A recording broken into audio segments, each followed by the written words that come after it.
Assalamualaikum warahmatullahi wabarakatuh. Perkenalkan, nama saya Harlan Glebran, biasa dipanggil Harlan, dengan NIM 2522122 di jurusan Pendidikan Teknik Informatika dan Komputer di kampus UIN-CM Jamil Jambek. Alhamdulillahirrabbilalamin.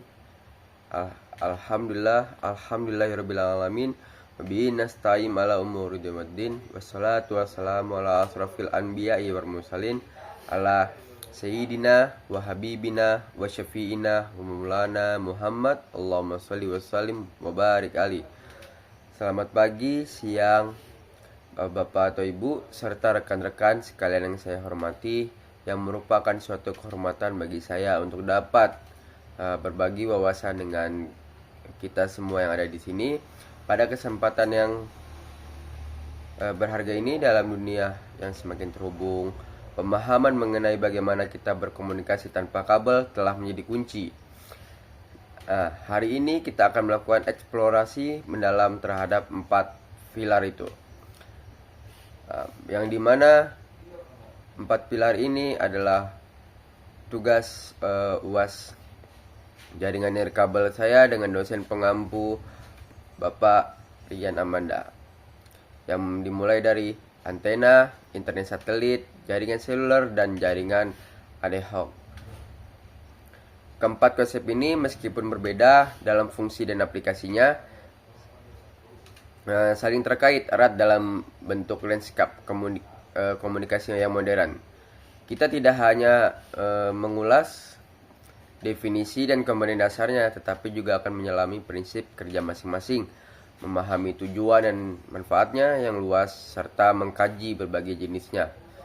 Nah, yang terpenting ini, saya akan berusaha menyajikan penjelasan ini dengan bahasa yang mudah dicerna, yang mudah didukung oleh kalian semuanya, beserta contoh-contoh yang konkret yang dapat langsung kita kaitkan dengan pengalaman, mungkin pengalaman pribadi saya atau pengalaman Anda, sehingga pemahaman kita menjadi lebih mendalam dan aplikatif.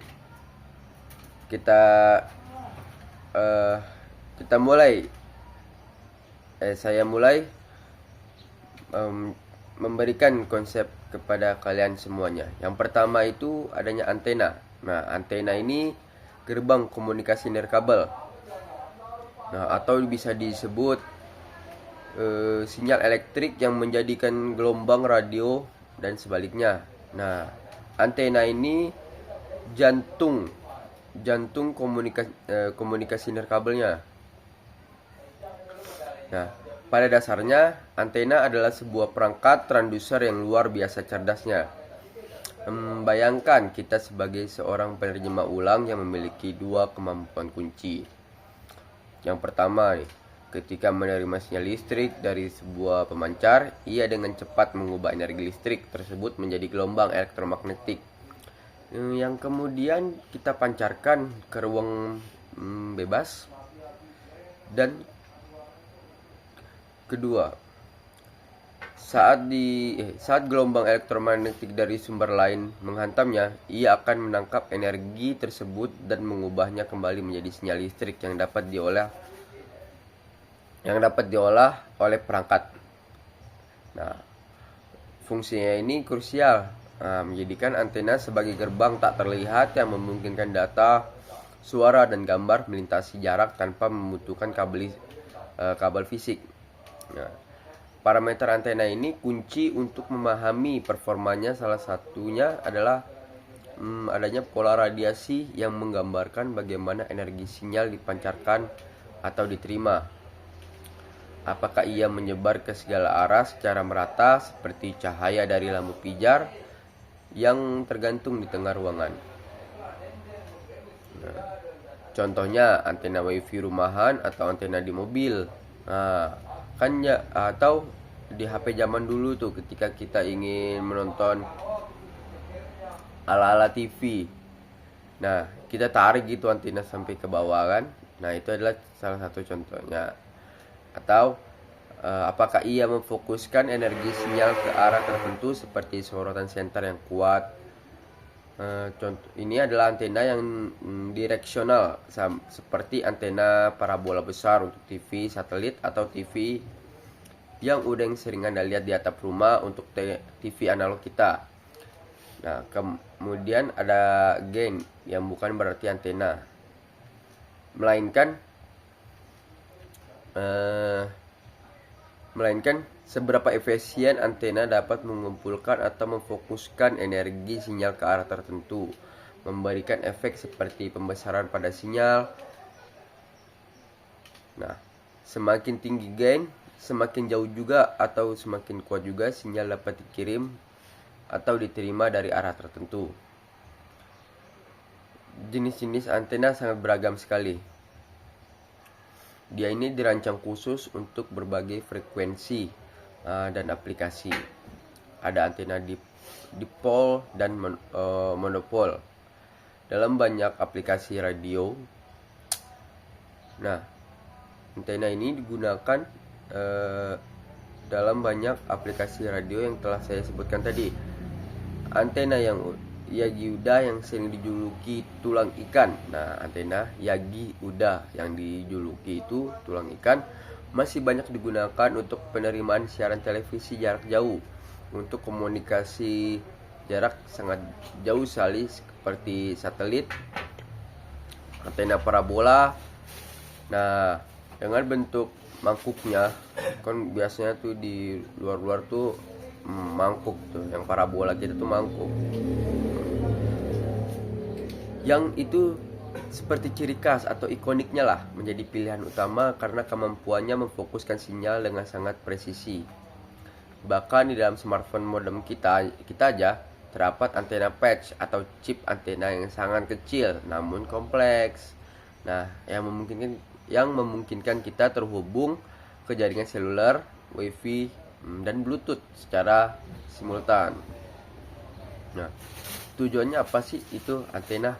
Nah, untuk memperluas jangkauan komunikasi, mengoptimalkan arah sinyal untuk efisiensi, dan menjadi penghubung vital antara perangkat elektronik kita dan dunia nirkabel.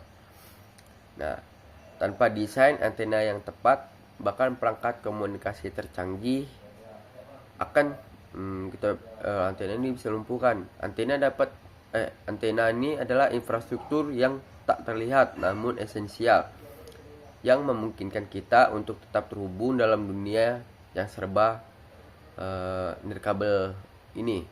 Tuh. Nah, yang kedua, internet satelit. Nah, konektivitas tanpa batas geografis.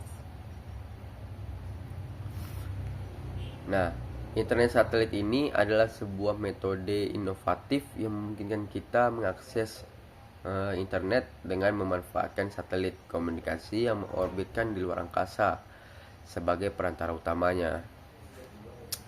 Membayangkan sebuah jembatan virtual yang sangat tinggi di angkasa yang menghubungkan titik-titik di bumi yang sulit dijangkau oleh infrastruktur kabel optik atau menara seluler. Sistem internet satelit ini terdiri dari 3 komponen utama yang saling berinteraksi. Nah, pertama tentu saja adalah satelit itu sendiri yang bisa berada di berbagai jenis orbit.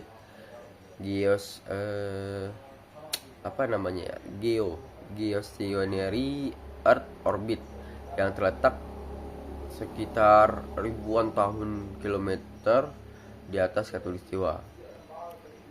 Nah, yang paling umum untuk internet satelit konvensional adalah satelit geo tadi, yang tampak diam di langit dari sudut pandang bumi, membuatnya ideal untuk koneksi yang stabil meskipun dengan latensi yang signifikan karena jarak tempuh sinyal yang panjang. Kemudian ada medium Earth Orbit (MEO), dan yang paling revolusioner itu saat ini nih, Low Earth Orbit. Nah, LEO seperti konstelasi Starlink atau OneWeb. Nah, satelit LEO ini mengorbit jauh lebih dekat ke bumi itu sekitar cuma 500 sampai berapa ribu kilometer, sehingga menawarkan latensi yang jauh lebih rendah meskipun membutuhkan lebih banyak satelit untuk cakupan global. Komponen kedua itu adalah ground station atau gateway, yang merupakan stasiun bumi yang berukuran besar dengan antena parabola raksasa. Stasiun ini berfungsi sebagai pusat penghubung antara satelit dan jaringan internet. Nah, yang di global ini, semua data yang dikirimkan atau diterima melalui satelit pada akhirnya akan melalui gateway ini. Nah, terakhir nih, di sisi pengguna, kita memerlukan very small aperture terminal atau VSAT atau antena parabola kecil khusus yang terhubung ke modem satelit di rumah atau kantor kita.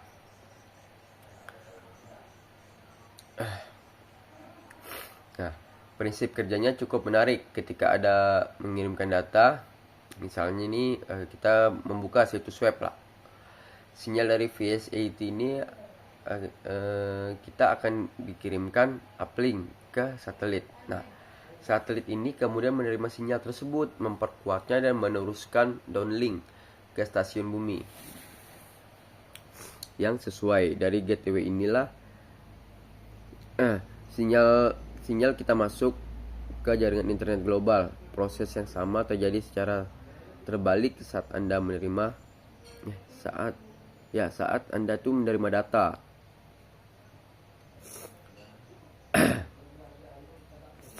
Tujuan utama internet satelit ini untuk apa sih gitu kan? Untuk menyediakan akses internet di lokasi-lokasi yang secara geografis terisolasi, di mana pemasangan kabel fiber optik ini sangat mahal atau tidak praktis. Nah, atau nih di mana sinyal seluler tidak ada, ini menjadi solusi vital untuk daerah pedesaan. Nah, contohnya ketika kita contohnya ini kita beli Starlink. Nah, yang viral, yang terkenal saat ini gitu kan. Misalnya kita di atas gunung nggak ada sinyal, kita tinggal membuka aja itu Starlink kita ke lahan yang tembus langsung ke langit gitu. Dia otomatis memperkuat sinyal kita untuk bisa mengakses ke jaringan internet gitu. Nah, ini solusi untuk kita seperti itu, dan daerah pedesaan, operasi pertambangan yang di lokasi terpencil, platform pengeboran lepas pantai gitu kan, seperti di tengah laut kapal pesiar, yang di tengah samudra bahkan pesawat terbang. Selain itu, internet satelit juga berfungsi sebagai backup darurat yang tak ternilai harganya ketika infrastruktur komunikasi tersier rusak akibat bencana alam atau kegagalan sistem. Nah, dia itu coba kita bayangkan sebuah tim medis ini di daerah bencana yang jaringan telepon dan internetnya lumpuh. Internet satelit ini bisa menjadi satu-satunya jalur komunikasi mereka dengan dunia luar untuk koordinasi bantuannya. Atau coba kita pikirkan hal lainnya, bagaimana kapal-kapal besar di lautan luas tetap bisa memberikan layanan wifi kepada penumpangnya meskipun satelit geo memiliki latensi yang dapat terasa. Kita bisa membayangkan seberapa lama waktu yang dibutuhkan bola itu dilempar ke langit setinggi kalau geo 30 ribuan kilometer sebelum kembali itu. Nah, inovasi seperti konstelasi Leo ini, Starlink telah secara signifikan mengurangi latensi ini dan membuatnya lebih responsif untuk aktivitas seperti video call, gaming, kita tiktokan, youtubean, dan lain-lain sebagainya gitu kan. Internet satelit ini benar-benar mewujudkan konektivitas tanpa batas secara geografis. Nah, lanjut yang ketiga, jaringan seluler. Nah, yaitu komunikasi dalam genggaman kita nih kan, jaringan seluler. yaitu yang menghubungkan miliaran manusia nih dari suara ke era super cepat yang di sekarang ini memasuki adanya 5G. Udah 5G ya. Nah, jaringan seluler ini adalah ekosistem komunikasi dengan kabel yang sangat luas sekali, yang dirancang secara cerdas untuk memungkinkan miliaran perangkat bergerak seperti smartphone yang kita pegang ini.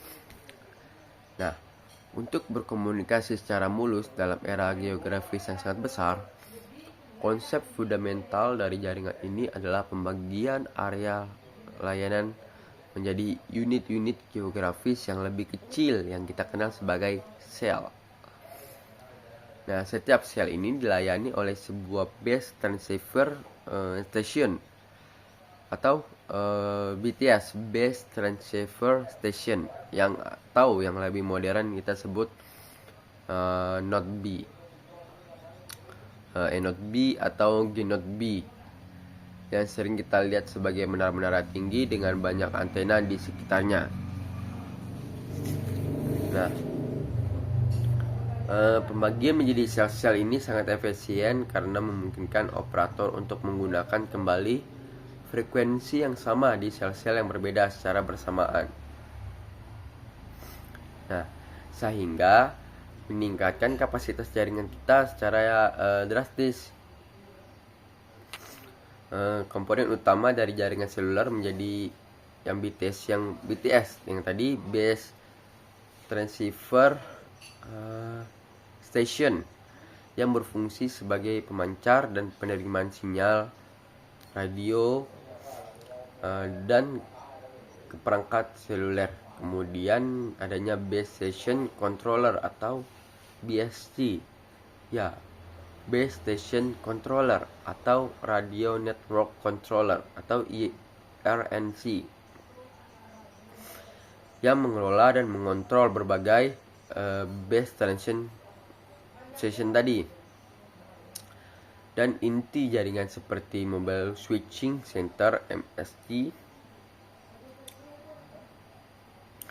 yang bertanggung jawab atas lalu lintas data internet tersebut. Nah, jaringan seluler telah mengalami evolusi yang luar biasa dalam berbagai dekade terakhir, dari generasi ke generasi. Yang pertama itu 1G, kan? Generasi pertama di era 1980-an hanya memungkinkan panggilan suara analog. Yang sekarang 2G seperti GSM dan CDMA, itu selisihnya sekitar 10 tahunan lah. Jadi menjadi dari 1980 ke 1990, yang memperkenalkan suara digital, SMS, dan kemampuan data-data dasar. Nah, bayangkan aja di zaman sekarang masih 2G. Bagaimana kita bisa tiktokan, bagaimana kita bisa main game online kan. Nah, yang ketiga ini 3G. Nah, di awal 2000-an yang membawa kecepatan data yang lebih tinggi, yang memungkinkan mobile browse dan video call gitu. Nah, kalau sampai tahun berapa itu kan 3G itu masih populer gitu. Soalnya dia masih bisa main game tipis-tipis, video call masih bisa kan, dan itu searching Google pun masih bisa. Nah, ini yang masih dipakai zaman sekarang ini adanya 4G LTE gitu kan, yang merevolusi akses data nih, mengubah ponsel menjadi perangkat internet broadband pribadi yang memfasilitasi streaming videonya udah HD dan aplikasi real time. Nah, contohnya kita bisa aplikasi real time ini, contohnya kita bisa live TikTok, live Instagram gitu kan. Nah, yang sudah kita bisa melakukan streaming gitu. Dan di zaman sekarang ini adanya 5G yang hadir dengan janji kecepatan yang super tinggi hingga 10 GB per second. Nah, latensi ultra yang rendah yang mendekati real time dan kapasitas yang masih dirancang untuk mendukung era Internet of Things atau IoT, smart cities dan kendaraan otonom. Nah, prinsip dasarnya adalah ponsel Anda akan secara otomatis mencari dan terhubung ke BTS gitu. Dengan sinyal terkuat di area kita gitu kan. Saat kita bergerak dari suatu lokasi ke lokasi lain, misalnya saat berkendara, jaringan akan secara otomatis melakukan proses nih yang disebut handover atau handoff, yaitu apa sih handover dan handoff itu? Yaitu memindahkan koneksi kita nih dari satu base server tadi session tadi ke BTS berikutnya tanpa mengganggu panggilan atau sesi data kita. Nah, contohnya kita bisa bergerak-gerak gitu kan, bergerak dari satu rumah ke rumah lain, dari kalau nggak lagi di jalan nih, kita bisa teleponan gitu. Nah, tujuan utamanya ini apa sih dari jaringan seluler ini adalah menyediakan layanan komunikasi bergerak yang luas, handal, dan berkapasitas tinggi. Nah, ini memungkinkan kita untuk tetap terhubung, bekerja, belajar, dan bersosialisasi di mana saja dan kapan saja, gitu kan. Contohnya apa sih penerapannya? Ada di setiap aspek kehidupan kita ini, gitu kan. Dari panggilan telepon, yang sederhana itu, mengirim pesan instan, kita searching media sosial orang lain gitu, streaming film, Netflix, apa tuh lagi, View, Prime, terus kita bisa YouTubean gitu, hingga aplikasi perbankan. Nah, perbankan aja udah masuk ke mobile gitu, dan navigasi GPS. Jaringan seluler ini adalah tulang punggung kehidupan digital kita, dan evolusinya terus mendorong tanpa batas lah apa yang mungkin dilakukan konektivitas nirkabel nantinya. Nah, yang terakhir adanya jaringan ad hoc, itu konektivitas spontan dan mandiri. Nah, jaringan ad hoc ini membangun koneksi instan dimanapun tanpa ketergantungan infrastrukturnya gitu. Nah, jaringan ad hoc ini berbeda secara fundamentalnya dari jaringan tradisional atau seluler yang bergantung pada infrastruktur pusat seperti router, access point, atau menara BTS. Jaringan ad hoc ini adalah sebuah formasi nirkabel sementara yang terbentuk secara spontan dan mandiri yang langsung antar perangkat. Nah, bayangkan sebuah kelompok perangkat yang bisa langsung berbicara satu sama lain tanpa perlu perantara atau pemimpin terpusat. Nah, karakteristik utama dari jaringan ad hoc ini adalah kemampuannya untuk self-organizing, yang artinya itu perangkat-perangkat ini dapat secara otomatis menemukan satu sama lain dan membentuk jaringan tanpa konfigurasi manual yang rumit atau perencanaan sebelumnya. Nah, selain itu, topologinya ini sangat dinamis, yang berarti struktur jaringan dapat berubah sewaktu-waktu seiring dengan pergerakan node di dalamnya gitu. Karena tidak ada akses point pusat. Nah, pusat ini yang data seringkali harus melakukan multi-hop routing, yaitu melompat dari satu perangkat ke perangkat lain yang melalui beberapa perantara untuk mencapai tujuannya. Nah, ini menjadikan jaringan ad hoc sangat desentralisasi dan tangguh karena tidak ada satupun titik kegagalan pusat gitu. Nah, jaringan ad hoc ini memiliki beberapa jenis spesifik tergantung pada lingkungan pergerakan node-nya. Ada MANET Mobile Ad Hoc Network gitu. Yang dimana node-node ini misalnya laptop atau smartphone bisa bergerak bebas. Nah, kemudian adanya VANET-nya Vehicular Ad Hoc Network,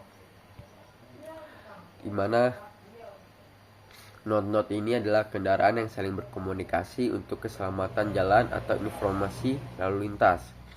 Nah, ada pula VANET Flying Ad Hoc Network yang melibatkan drone atau pesawat tanpa awak. Nah, yang bahkan banyak aplikasi IoT Internet of Things tadi yang kini mulai mengadopsi prinsip ad hoc ini untuk komunikasi antar sensor yang efisien. Nah, prinsip kerjanya ini melibatkan protokol routing yang khusus yang memungkinkan setiap node itu secara aktif mencari dan menemukan node lain di sekitarnya serta menentukan jalur terbaik untuk mengirimkan data melalui hop. Nah, hop perantaranya yang bertujuan utamanya ini dari jaringan ad hoc ini yaitu menyediakan solusi konektivitas yang fleksibel, cepat dan berbiaya rendah. Nah, di lokasi atau situasi di mana infrastruktur permanen tidak tersedia atau tidak berketis. Nah, ini adalah pilihan ideal untuk skenario darurat. Nah, operasi militer di medan perang